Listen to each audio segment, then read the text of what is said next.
Hello, Daniela, hello, Dan, and hello, James. Welcome our meeting. First of all, I would like to thank you on behalf of my department, Special Education Department, and also our center, again, working with families and disabled children, again, management for accepting our invitation to you.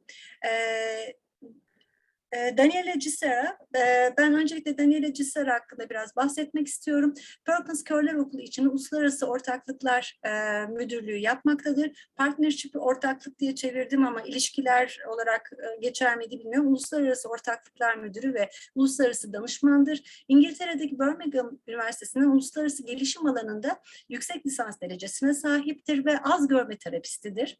Görme engelliler öğretmeni ve aynı zamanda optisyen, optometri teknisyenidir. Ayrıca Perkins Roman CVI görme engellileri az görme değerlendirmesi yapan CVI Range'in uygulama sertifikasına sahiptir ve Perkins School for the Blind'in yani Perkins Körler Okulu ya da Perkins Görme Engelliler Okulu'nda öğretmen eğitimi programı olan eğitim liderliği programı, Educational Leadership programından mezun olmuştur. Perkins International yani Perkins'in uluslararası yüzü olan Perkins International personelinin de bir parçası olarak çalışmaktadır. Daniela Latin Amerika, Asya, Orta Doğu, Doğu Avrupa ve Amerika Birleşik Devletleri'nde yerinde ve çevrimiçi eğitimler vermiştir. Dan Roy, Watertown, Massachusetts'te bulunan Perkins Körler Okulu'nun bir bölümü olan Perkins Solutions operasyon direktörüdür. Perkins Braillers'ın yani Perkins daktilolarının üretiminden ve dağıtımından sorumludur. Ve satın alma, üretim, mühendislik, kalite, servis ve onarımı denetlemekle görevlidir. Perkins Solutions, Perkins School for the Blind'in yani Perkins Körler Okulu'nun bünyesinde dünya genelinde Braille okuryazarlığını teşvik etme olan bir misyonu üstlenmiştir. Bunu desteklemek için ürün ve hizmetler sağlayan bir bölümdür. James Anderson, Perkins Solutions yani yine aynı birimde Brailler yani daktilolar biriminde muhasebe müdürüdür. James, Perkins Brailler serisinin perakende ve bayi kanalları aracıyla küresel satışından sorumludur. Ben hepsine teşekkür ediyorum ve konuşmalarına başlamaları için buyurun diyorum. Negüncüm. Evet hocam. Başlamaları için sen söyleyebilirsin istersen. You may start now. Excellent. Thank you very much, Pinar, for the introduction. It's such a pleasure for all of us, for James, Dan, and myself to be here. I'm going to start sharing my presentation with you all. Burada olmak çok güzel. Sizinle sunumumu paylaşarak başlamak istiyorum. Can you see my screen? Yes, we can see. Yes. Excellent. Good. So in this presentation, my colleagues and we're going to talk about the Perkins Brailler products and the importance of Braille literacy. Bu sunumumuzda bizler Perkins Brailler ürünleri ve bu Braille okuryazarların önemi hakkında konuşacağız. My colleague Pinar already introduced ourselves, so we're going to jump directly into why Braille is important. Pınar hocamız bizleri tanıttığı için bizler direkt sunumla başlamayı tercih ediyoruz. Well, I just would like to start sharing about a little bit about our history here at Perkins School for the Blind. Burada Perkins Görme Engelliler Okulu'nun birazcık tarihiyle başlamak istiyorum. Perkins School was founded in 1829, and it was the first school for the blind in the United States and the second one in the world. 1829'da kurulan bir okul, Amerika Birleşik Devletleri'nde görme engelliler için kurulmuş ilk kurulan okullardan. For almost over 200 years, Perkins have been serving children and adults with visual impairment and multiple disabilities, and Braille has been at the core of our mission here in the US and also around the world. 200 yılı aşkın süredir Perkins'in görevi, hedefi diyelim ya da görme engelli bireyler için ve çoklu engelli bireylerle çocuklara hizmet etmek, bu alanda hizmet veriyor. Now I would like to share a very brief video with you that I'm very grateful that the colleagues in Turkey and Pina were able to translate into Turkish. The video is about the evolution of Braille. Çok kısa bir video paylaşacağım. Bu video Braille'in gelişimiyle ilgili. And then we will be able to see how Braille evolved from the slate and stylus through the Perkins Brailler and also the Smart Brailler and that kind of new technology. Bu video aracılığıyla bizler Braille'in nasıl geliştiğini görebileceğiz. I'm stopping sharing now, so now you can share the video with subtitles. Ben paylaşımı durdurdum diyor hocam. Sizler videoyu paylaşabilirsiniz. Şimdi paylaşıyor arkadaşımız videoyu. Hocam açıyorum hemen. Tamam.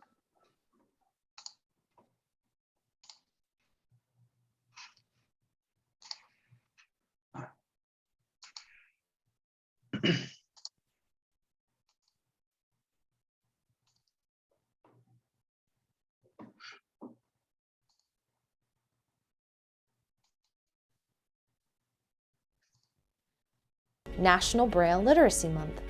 Braille has come a long way since the 1820s, when Louis Braille invented it. Here are some of the biggest breakthroughs in Braille technology of the past century. The first mechanical Brailler was invented in 1892, but it wasn't until 1951 that Perkins School for the Blind unveiled what is now the most widely used mechanical Brailler. In 2012, Perkins launched the Perkins Smart Brailler. It allows for multi-sensory learning while brailing. It has a display screen that mirrors the word being brailled. It's lighter and requires less key force, which is important for younger students, and is easier for students to transport between home and the classroom. Today, more than 375,000 Perkins Braillers have been distributed around the world to individuals, educators, students, and families. And it all started with Louis Braille, who, like us, believed every child could learn to read and write. Text on screen, Perkins School for the Blind logo. Photos courtesy of Perkins School for the Blind Archives. Hocam altlarında ufak ufak Türkçeleri vardı ama hani takip edilebildi mi? Yok, tercümeye gerek yok. Tercüme edildi. Teşekkürler. Tamam. Tamamdır hocam. Dani? Thank you. I hope you enjoyed the video. It's very short, but I think it's perfect to share, to learn more about the Perkins history and the Braille history in a very, short period of time. I'm gonna Çok share kısa ve etkili bir videoydu. Bunu paylaşmaktan dolayı kendi mutluluğunu da belirtiyor. I'm sharing my screen again. Hı-hı. So after, taking a look to the short the short history of Braille, I really would like to give you a bit of like a global framework about the right to learn Braille. Küresel çaptaki şimdi gelişmeleri anlatacak, bize durumu anlatacak. Well, we know that every child who is blind has the right to learn Braille. Biliyoruz ki dünyadaki bütün çocukların Braille öğrenme hakkı var. Braille and its importance has been recognized by the United Nations. United Nations tarafından da yani Birleşmiş Milletler tarafından da kabul gören bir alfabe Braille. Especially in the Convention of the Rights of Persons with Disabilities. Özellikle de yetersizliği olan bireylerin hakları sözleşmesi doğrultusunda Birleşik Milletler tarafından onay gören bir alfabe, Braille alfabesi. This is an international agreement that has been signed by almost 200 countries. 300'ü aşkın ülkede geçerliliği olan bir alfabe. It was signed in 2006 and it really recognized, the right of every child who is blind to learn Braille. Dani, I'm so sorry. Can you repeat that again, please? I couldn't follow you. The convention was signed in 2006. In 2006 you say. 2006 yılında yine herkes tarafından kabul gördü. And really Braille has a special place in that international agreement, recognizing Uluslararası the right. anlaşmalarda özel bir yeri var. We also have the Maracas Treaty that enables the distribution of Braille reading materials without the threat of copyright problems. Telif hakkı sıkıntısı yaşamadan okuma materyallerinin dağıtımı ile ilgili, Braille okuma materyallerinin dağıtımı ile ilgili bir Marrakeş anlaşması yapılmış. Bu anlaşma telif hakkı olmadan dağıtımını sağlıyor bu yazılı materyallerin. This treaty was signed in 2013 for more than 100 countries. 2014 yılında 100'ü aşkın ülkeye bu durum sağlanmış. And also we have many international organizations that are advocating for the use of Braille. Braille'in kullanımını destekleyen pek çok da uluslararası sözleşmeler olduğunu söylüyor. So if you visit different websites like from the World Blind Union, from the International Agency of the Prevention of Blindness, or from ICVI, the International Council for Education of People with Visual Impairment, you're going to find a lot of information about the advocate activities that are implemented to support Braille.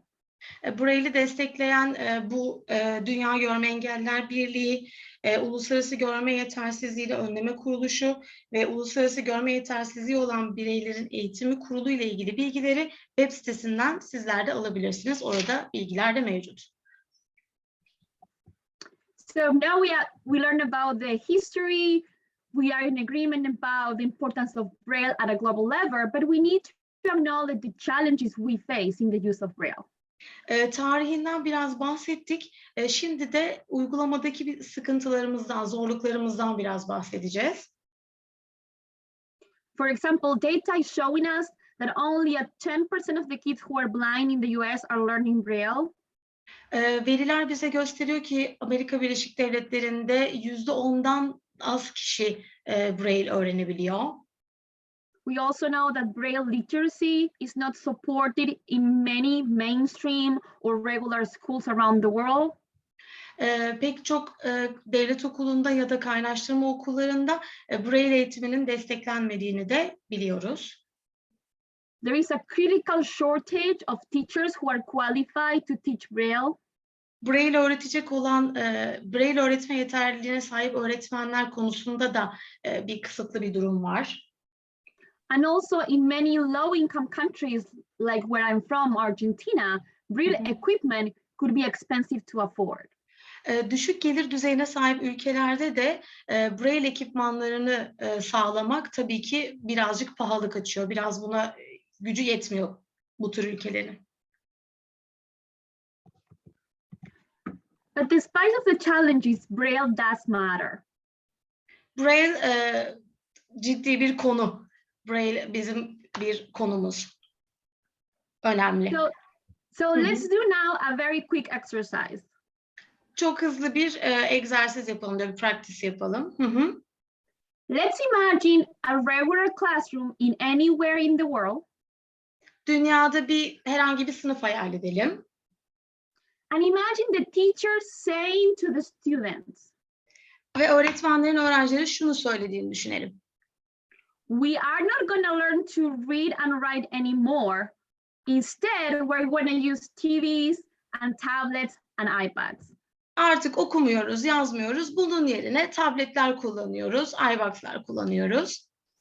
Do we imagine this happening? Bunun olabileceğini hayal edebiliyor muyuz? No, right? We don't see this happening despite of the progress of technology. So in the same way, we see technology as supporting Braille, not to replacing Braille. Bizler Braille'in yerine geçecek değil de Braille'i destekleyen bir teknolojiye ihtiyaç duyuyoruz. So Braille is really important. Braille gerçekten önemli. And I think that this exercise we did is showing us that Braille it's equal in value to print for people who can see. Bu yaptığımız etkinlik egzersiz bize gösterdi ki Braille en az böyle gören insanların yazılı kaynakları kadar değerli. Buna eşdeğer aslında. Braille helps with literacy. Braille okuryazarlığa yardımcı oluyor. And it's a much more better way for children to understand punctuation, grammar, and spelling than audio. Ve sesteki vurguları, noktalamaları bunların hepsine yardımcı oluyor. And also we think that Braille is much more than reading and writing. Ve biz ayrıca Braille'in okuma yazmadan daha fazlası olduğunu düşünüyoruz. We really believe that Braille is the foundation for a successful education. Biz Braille'in başarılı bir eğitim için çok önemli olduğunu düşünüyoruz. Temel olduğunu düşünüyoruz. Braille is the foundation for a successful career and employment. Başarılı bir kariyer ve iş sahibi olma için de önemli. Bunun And is temeli. really the foundation for a full integration in society and active participation in life of children and people who are blind. Ve topluma tam bir katılım sağlamak için, toplumsal hayata aktif katılım sağlamak için de sağlamanın da temeli Braille. So we understand that Braille still matters in this age of technology. Ve Braille, biz anlıyoruz ki Braille bu teknoloji çağında da hala önemli. As I said, is the best way for kids to learn about grammar. Bu dil bilgisi öğrenmenin bir anahtar bir kısmı, konusu. And also as we work with kids with additional disabilities, we need to understand that Braille is not that one size fits all. Braille'de şöyle bir durum var. Braille tek bir herkese uyar bir durum değil. Öyle bir durumda değil. So we understand that kids might need to learn about literacy in a multimodal way. Çocuklar okuryazarlığı pek çok şekillerde öğrenebilir. Kids can benefit from using Braille, from using print, from using a combination of methodologies. Çocuklar okuryazarlığı Braille ile öğrenebilirler ya da I'm sorry Danny, I want you to say it again, please. Yeah, that kids can use like a combination of methodologies. It could be Braille, it could be print. It could... Okay, Braille olabilir, yazılı olabilir ya da bunların bir araya getirilmesiyle olabilir. Çocuklar çok farklı şekillerde öğrenebilirler okuryazarlığı, okuma yazmayı. And some may also need some audio support. Ve ayrıca tabii ki biraz da sesli destek de gerekiyor. But Braille is evolving. Ama Braille gelişiyor. And then after we understand its importance, we can also make a better use of the e-Braille technologies, the new Braille technologies. Biz önemli olduğunu öğrendikten sonra tabii ki e-Braille ile ilgili de çalışmalar yapıyoruz. So I think that we understand that a lot has changed since Braille was invented almost 2 years ago. Biz bir şeylerin değiştiğinin farkındayız. Braille de yaklaşık 200 yıl kadar önce bulundu, ortaya çıktı. But also we understand that the importance of Braille remains unchanged and as important as ever. Ama anlıyoruz ki Braille'in önemi aslında çok da değişmedi. Hala o şekilde önemli olmayı sürdürüyor Braille. Braille not only supports literacy or independence. Sadece okuryazarlık ve bağımsızlığı desteklemiyor. It is also critical to access information. Ayrıca bilgiye ulaşma yönünde de anahtar noktada Braille. I think that all have learned during this COVID pandemic how important access to information is. Bilgiye ulaşmanın ne kadar önemli olduğunu COVID-19 pandemi döneminde öğrendik. Access to information could be the difference between life and death. Can you repeat that again, Danny?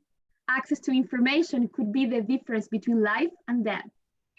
Ölümle yaşam arasındaki bilgiyi de bu arada öğrenmiş olduk. So Braille is something that we can use to make information and materials accessible to everybody. Braille bize bu materyallerin herkes tarafından ulaşılabilir olduğunu gösteriyor. Here are some resources that are linked to articles, videos, and blog posts that I'm sure you will appreciate reading further. Burada bazı videolar ve makalelerle ilgili kaynaklar var. Bunları bizimle paylaşacağını belirtiyor. Thank you so much. Teşekkürler. Rica ederiz. Rica ediyoruz. You're welcome. Bize teşekkür ediyor Dani. And now Thank it's the turn of my colleague James Anderson to talk about Perkins Brailler products. All right. Well, Danielle, a very nice job. Shows the importance of Braille literacy is extremely important in today's age of learning. Günümüz öğrenme çağında Braille'in önemi çok aşikar. I'd like to thank everyone for tuning in. I'm really excited to be here to share some products with you. Herkese katıldığı için çok teşekkür ediyorum. Burada sizinle ürünleri paylaşacağımdan dolayı ben de çok heyecanlıyım. So a little bit about Perkins Solutions. We are a division of Perkins School for the Blind. Perkins Görme Engelliler Okulu'nun bu da bir bölümü olduğunu söylüyor. We've actually been making and assembling the world famous Perkins Brailler since 1951. 1951'den bu yana bizler de diyor Perkins Brailler'ın bir bölümüyüz. In that time frame, we have distributed over 400,000 machines worldwide. Zaman içerisinde 400.000 kadar makinenin dağıtımını gerçekleştirdik. That would include shipping braillers into over 140 different countries. 140 farklı ülkeye bu cihazların dağıtımını gerçekleştirdik. Everyone is really familiar with the classic Perkins Brailler. It's Herkes klasik Perkins Brailler'a aşina. We do actually have a full line of machines that we produce. Bu ürettiğimiz ürünlerin tamamının burada olduğunu belirtiyor. To start off, we'll go with the Perkins Classic Brailler, or as they call it, the Standard Brailler.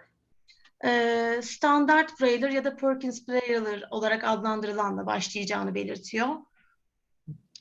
That is the most well-known brailler that we sell. Sattığımız en çok bilinen Brailler'ın bu olduğunu belirtiyor. We do have a bunch of specialty type of machines. Özel bir tür makine. First would be a large cell brailler. En çok satan Brailler olduğunu belirtiyor. The cells on the Braille are spaced out a little bit differently, so if you have some sensory issues, it's a little bit easier to read the Braille. Bazı sensory yani dokunsal diye çeviriyoruz sanırım değil mi Pınar Hocam? Bu tür durumlarınız varsa bunun kullanılabileceğini belirtiyor. We also have a uni-manual brailler. Unimanual Brailler'ın olduğunu belirtiyor. This machine is for one-hand use. Bu tek el kullanımına uygun. We also have an electric brailler. Elektrik Brailler'ın da olduğunu belirtiyor. So this brailler has a solenoid where it does the work for you. Burada ne dedi Pınar Hocam tam ben çıkaramadım ama. Bir daha tekrar isteyelim ben de. Can you repeat that again please James? Yeah. The electric brailler is used for people who have really strength issues in their hands. So Ellerinde gerçekten sıkıntı yaşayan insanların kullanabileceği bir tür cihaz olduğunu söylüyor. Elektrikli olan. Yeah, after that, our newest brailler is called the Smart Brailler. En son yaptıkları ortaya çıkan Brailler'ın ise Smart Brailler olduğunu belirtiyor. Yeah, this is an early learning device. Erken yaşlarda kullanılan bir öğrenme cihazı. And it's the perfect tool for someone who is just learning how to read and write Braille. Nasıl okunup yazılacağını öğrenen insanlar için çok uygun olduğunu belirtiyor. So that is our full line of braillers. Bütün brailler'larımız bunlar. Right. So we do have a local partner in Turkey. Yerel bir partnerimiz var Türkiye'den. Now, Perkins Solutions has over 100 resellers throughout the world. 100'ü aşkın Brailler satan yer olduğunu belirtiyor.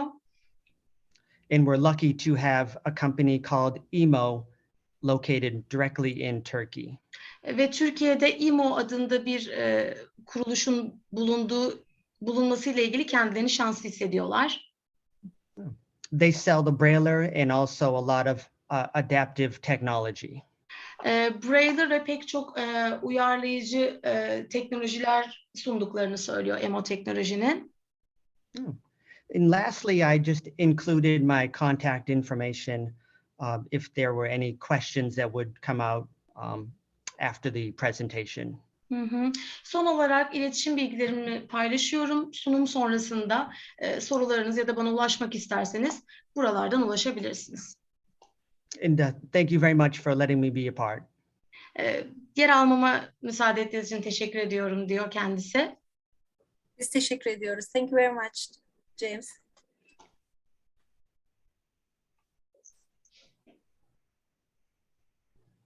All right, I'll pass it to Dan now. Yes, thank you. Thank you, James. Thank you, Pinar, and thank you for the invitation. It's not often that someone from the operations side of Perkins School for the Blind gets to stand in front of an audience like this and talk about our products. Nilgün, anlayabildin mi? Hocam hiç duyamadım. Bir de görüntüsünü alabilirsem eğer, çünkü seste bazen sıkıntı yaşayabiliyorum. Evet, En azından görüntü dudak lazım. okuma yapabiliyorum. Konuştukça giriyor oraya görüntü de. Evet, evet, O yüzden. hemen bir saniye. Hı hı. Hello Dan. Actually, I couldn't get it, so I want you to repeat that again, please. Okay, so again, I just want to thank Pinar and the university for inviting us and myself in particular, as we don't often get a chance to talk about the product itself and the manufacturing and the service of the Perkins Brailler. Pınar hocama ve üniversiteye teşekkür ettiğini belirtiyor. Çok fazla böyle üniversite konuşmalarında yer alamadıklarını, ürünle ilgili ve Perkins Brailler ile ilgili çok fazla konuşamadıklarını söylüyor. Bu nedenle bizlere teşekkür ediyor. So even though we're not out there teaching, we do play an important role for Perkins in providing these products and distributing the products throughout the world so that our teachers can use them to support Braille literacy. Bizler eğitimin çok dışında değiliz. O yüzden öğretmenlerimizin okuryazarlık öğretmesi için Perkins Brailler'a ihtiyacı olduğunu belirtiyor. So going back to something that Daniela said earlier. Daniela'nın daha önce söylediği şeylere biraz dönmemiz gerekirse. The Perkins Brailler, we understand the value of your investment in the Perkins Brailler. It's for some it's one chance in a lifetime to purchase a Brailler.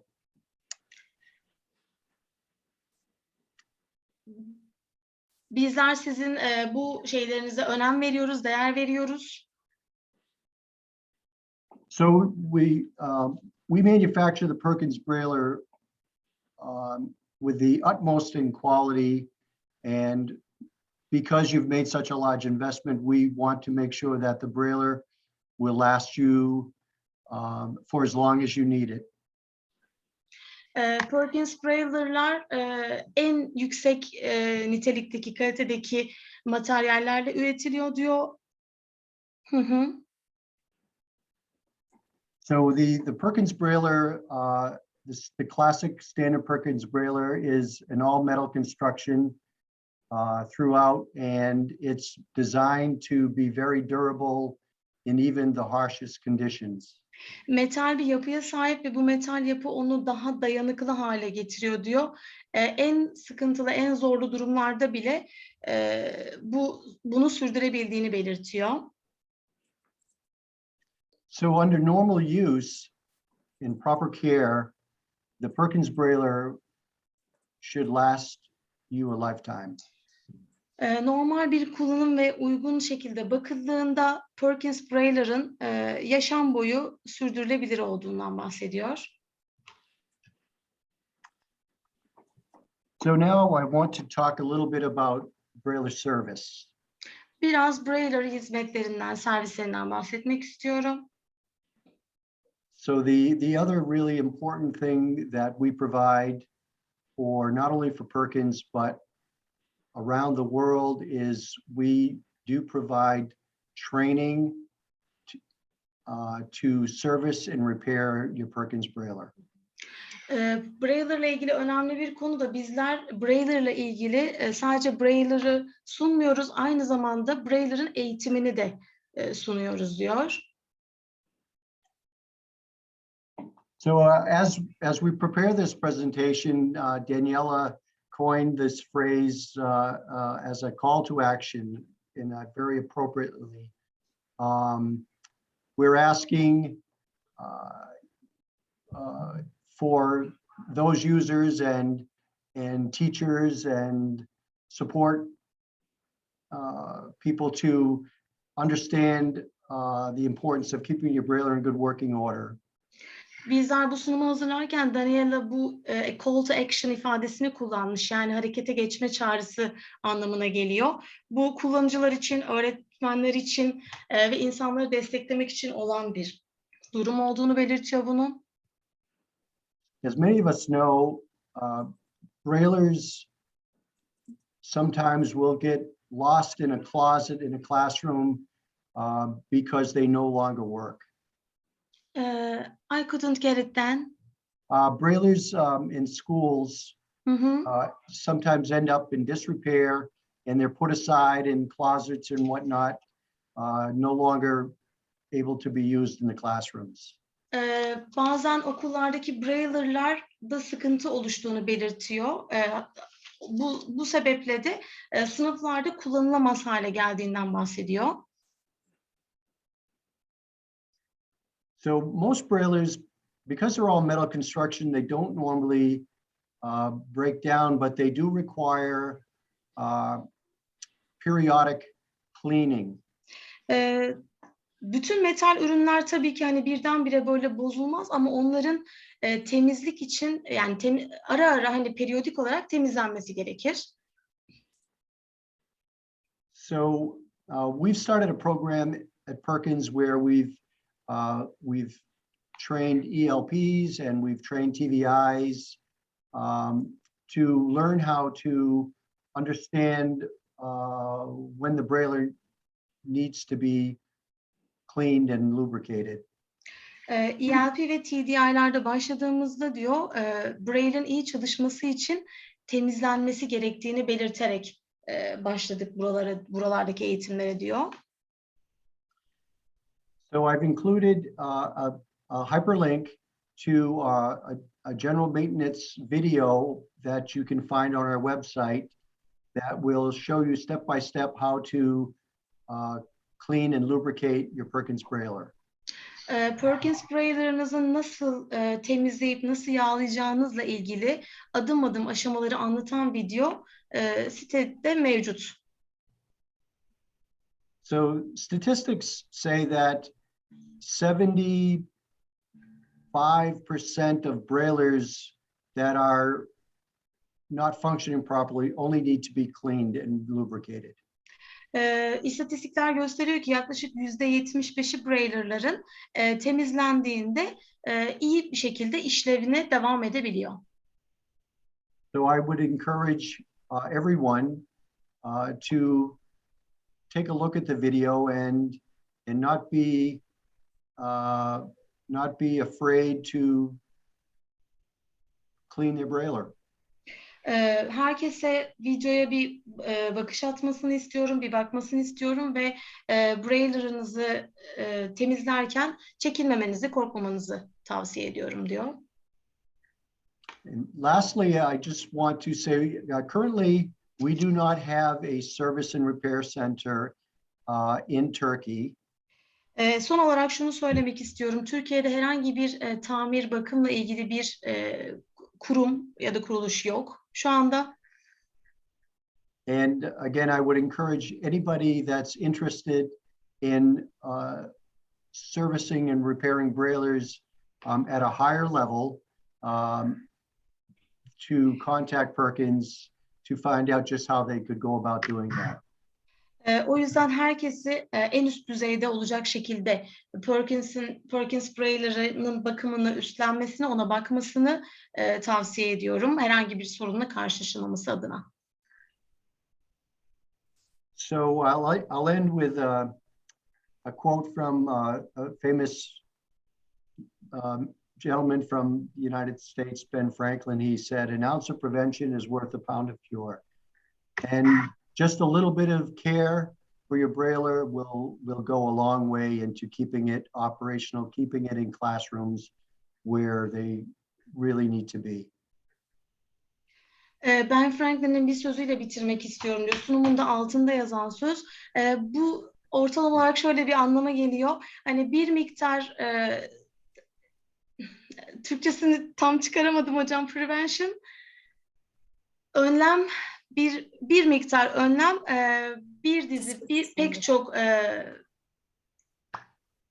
tedaviye değer gibi bir şey.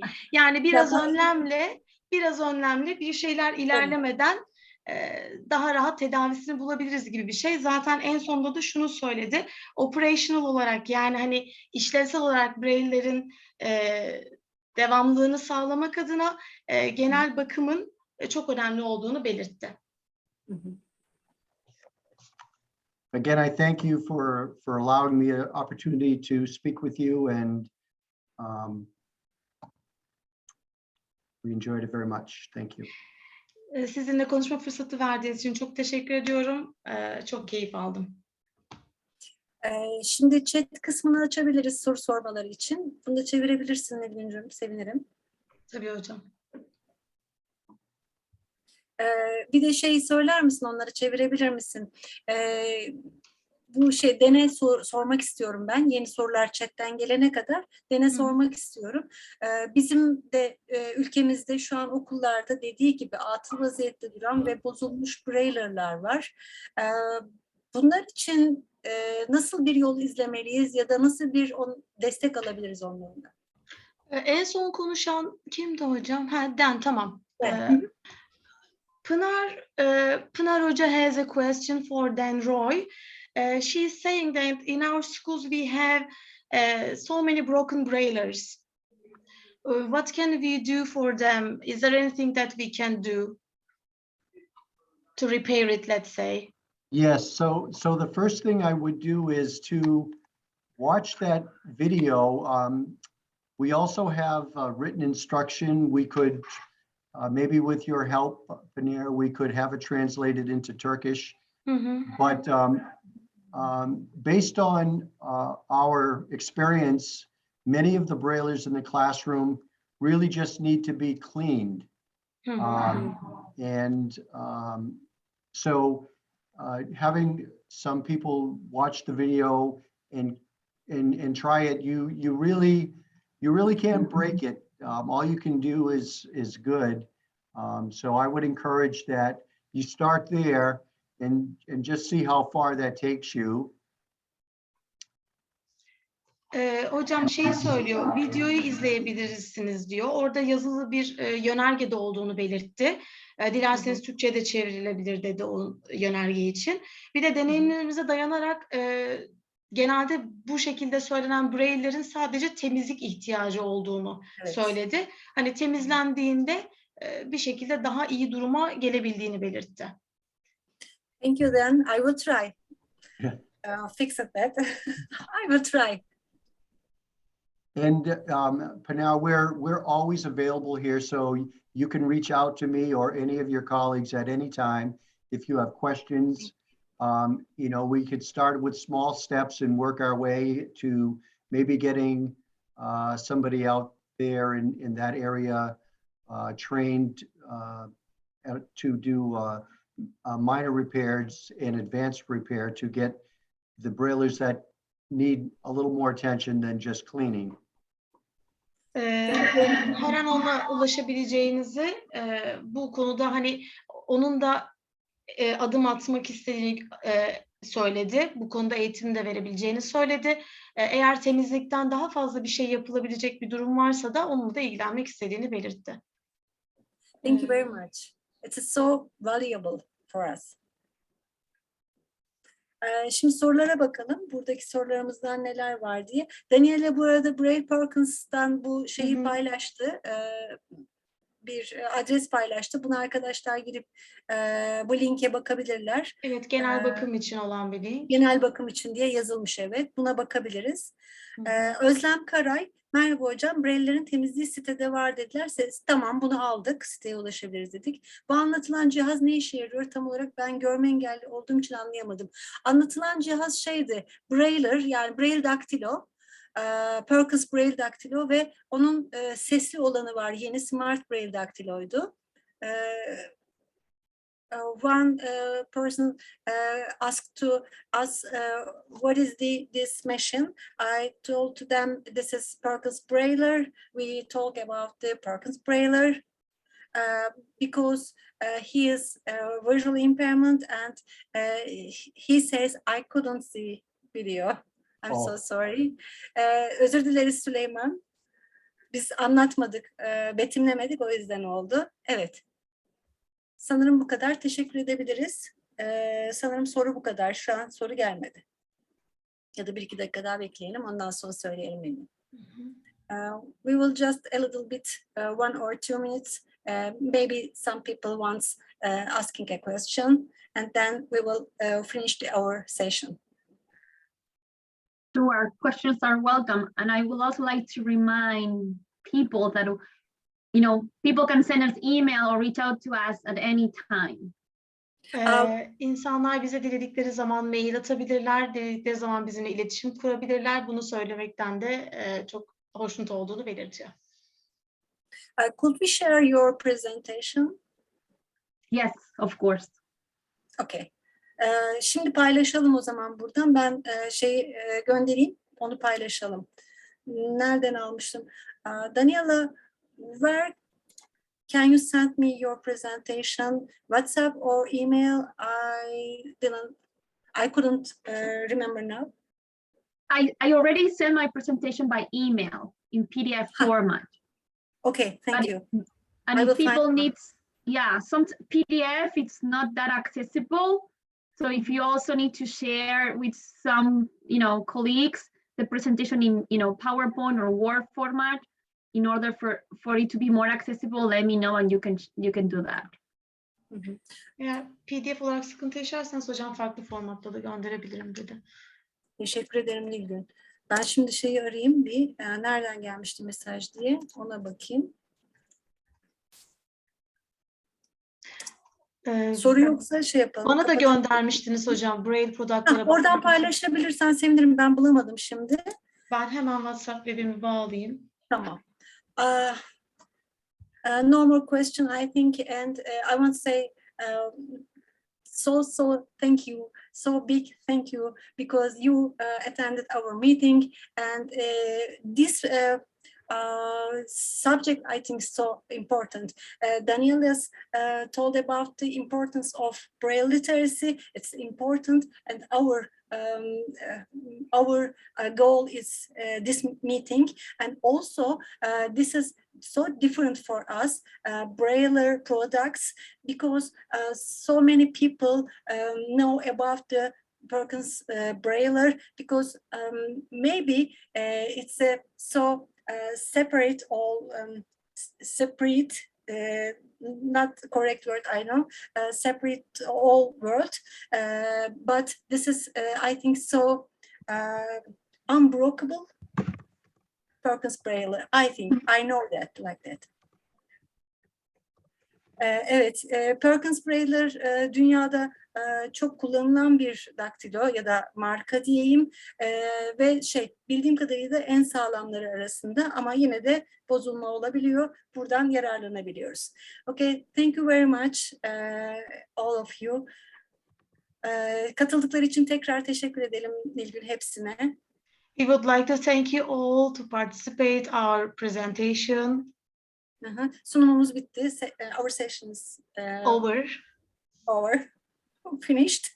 Thank you Thank you all so again. much. Thank you. Teşekkürler. Bye bye. Thank you, everybody. Bye Thank bye. you. Bye, goodbye. Say hello, everyone. From Of Perkins. course. Of course.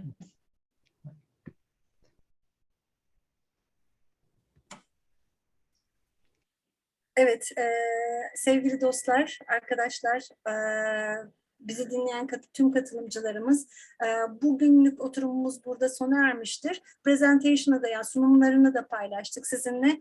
Bu arada indirmeniz için biraz daha ben açık tutacağım burayı. Ondan sonra da kapatacağız.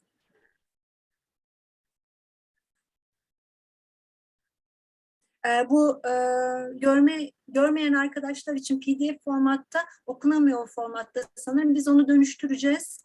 Nereden paylaşabiliriz? Nereyi? İrem, ben orayı anlayamadım. Bir de kaydı durdurabilir miyiz? Kaydı durduruyorum ben.